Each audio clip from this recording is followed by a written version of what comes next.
राष्ट्रीय शैक्षिक अनुसंधान एवं प्रशिक्षण परिषद के केंद्रीय शैक्षिक प्रौद्योगिकी संस्थान द्वारा निर्मित प्रस्तुत है कक्षा 3 के छात्रों के लिए कार्यक्रम राणा प्रताप। आलेख रत्न प्रकाश शील का है और इसे प्रस्तुत कर रही हैं धृति चौधरी।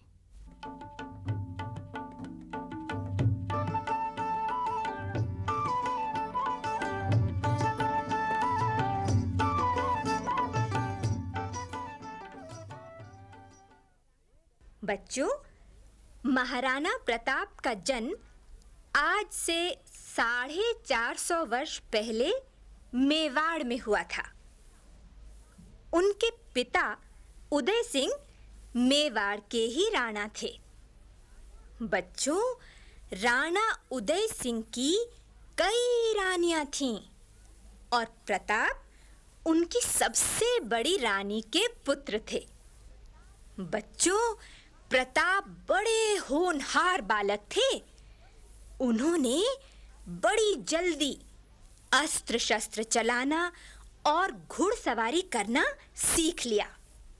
ये देखकर दूसरी रानियां उनसे जलती थीं और वे हमेशा उनके पिता उदय सिंह से उनकी शिकायत करती। इसी कारण बच्चों, उनके पिता उन्हें कम प्यार करते थे। उनका बचपन एक राजकुमार की तरह नहीं बीता, बल्कि साधारण बच्चों की तरह ही बीता था। लेकिन बच्चों, प्रताप के मन में अपने पिता के लिए बहुत स्नेह और आदर था। बड़ी विपद सह वीर, बड़ी कृत खाटी बसु, धर्म धुरंधर धी, पोरस धीनो प्रताप सी। प्रताप बहुत साहसी और वीर थे। बचपन से ही उन्हें शिकार का बड़ा शौक था। एक बार की बात है बच्चों, प्रताप अपने पिता उदय सिंह के साथ शिकार खेलने गए। एक स्थान पर उन्हें पहाड़ियों से घिरा एक हरा भरा मैदान दिखाई दिया। उसे देखकर उदय सिंह ने प्रताप को अपने पास बुलाया और कहा, प्रताप जी। चारों ओर पहाड़ियों से घिरा ये मैदान देख रहे हो ना? जी पिताजी, देख रहा हूं और कुछ सोच भी रहा हूं। क्या सोच रहे हो? मैं ये सोच रहा हूं कि चित्तौड़ की जगह इस जगह अपनी राजधानी बनाना ज्यादा ठीक होगा। शाबाश, यही बात तो मैं भी सोच रहा था प्रताप। ये जगह क्यों ज्यादा सुरक्षित है, बता सकते हो?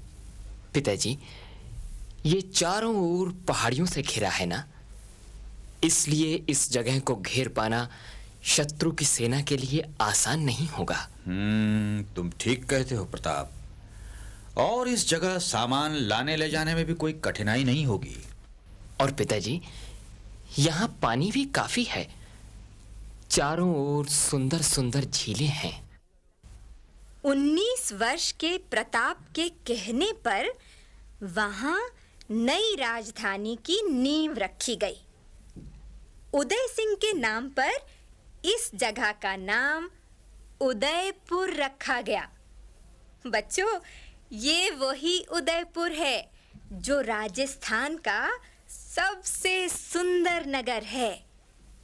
आज ये नगर झीलों का नगर कहलाता है, जो प्रताप के सुझाव पर ही बसाया गया था।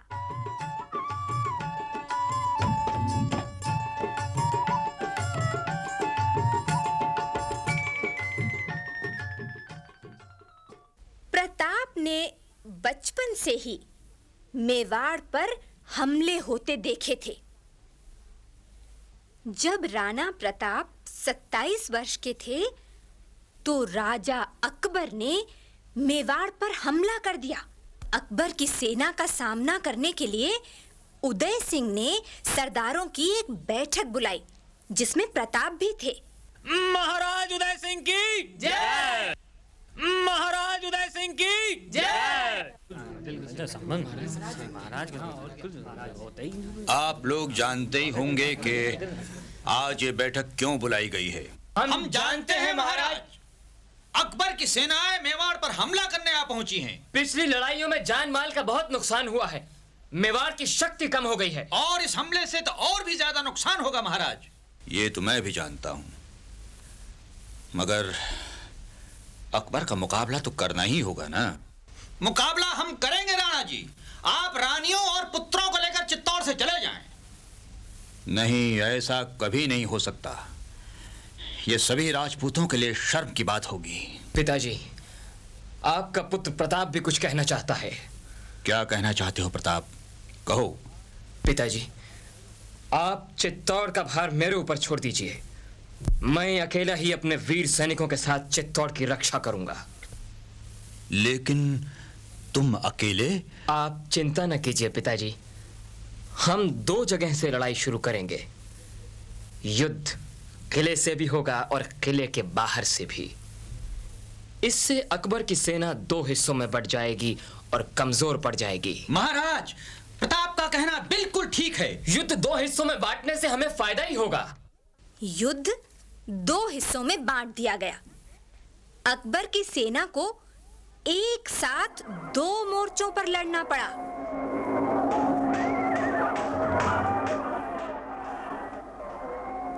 किले की सेना किले की रक्षा करती और बाहर की सेना अकबर की सेना की रसद लूटती।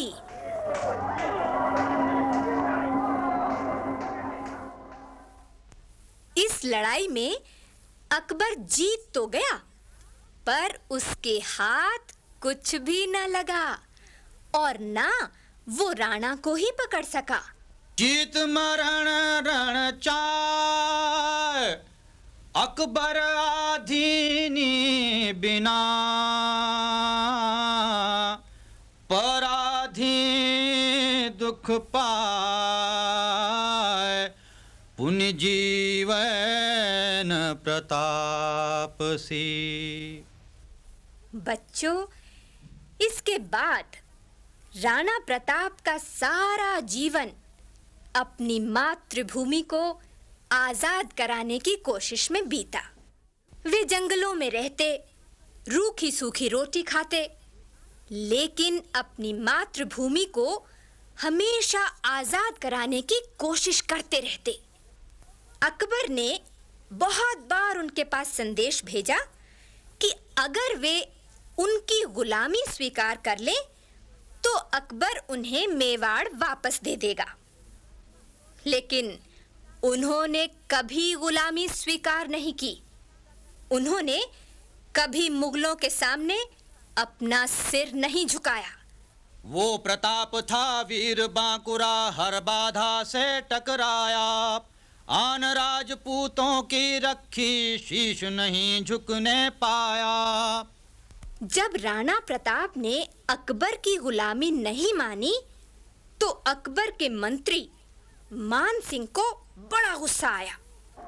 उसने खूब बड़ी सेना लेकर राणा प्रताप को लड़ाई के लिए ललकारा और फिर हल्दी घाटी के मैदान में बड़ी भारी लड़ाई हुई।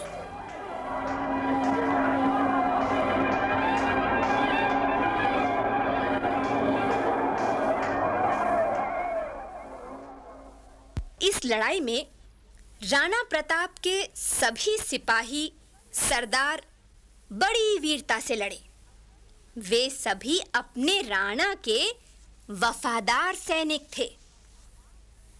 बच्चों, राणा प्रताप के सबसे वफादार साथी का नाम तो तुमने भी सुना होगा।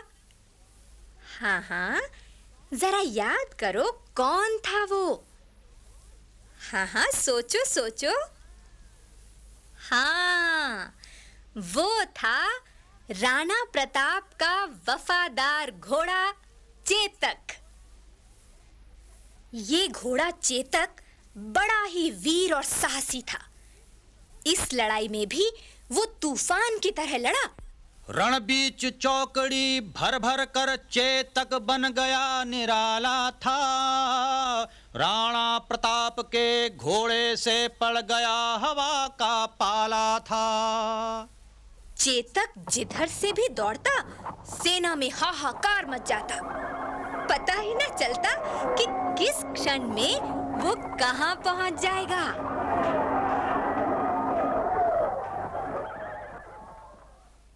इस लड़ाई में राणा प्रताप जी जान से लड़े। लड़ाई के मैदान में तलवारों की खनखनाहट और गाजर मूली की तरह कटते सिपाहियों की चीख पुकार ही सुनाई पड़ती थी।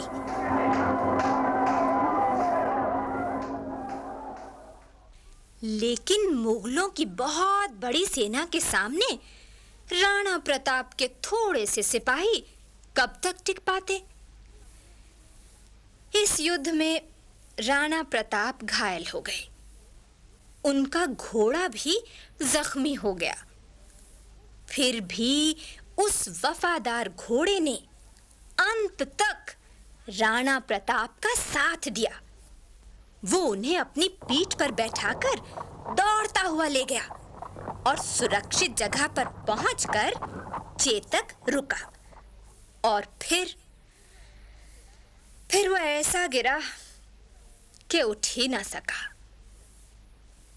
बच्चों, इस तरह उस वफादार घोड़े ने अपनी जान देकर राणा प्रताप की जान बचाई।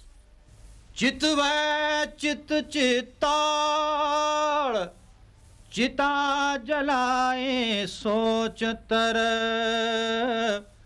मेवाड़ो जगमोड़, पावन पुरुष प्रताप सी।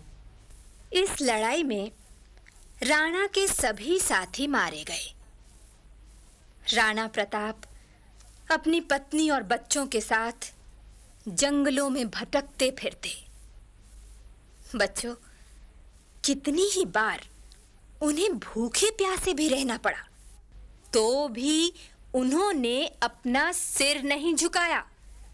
वे अंत तक मातृभूमि को आजाद कराने की कोशिश में जी जान से लगे रहे। बच्चों, किसको आजादी अपने प्राणों से प्यारी थी? किसकी ताकत के आगे मुगलों की सेना हारी थी? हल्दी घाटी में किसके गौरव की लिखी कहानी है? छलक रहा कण कण में किसकी तलवारों का पानी है? भूख प्यास भी झुका नहीं पाई जिसके अभिमान को, किसने लहू बहाकर सींचा बोलो राजस्थान को।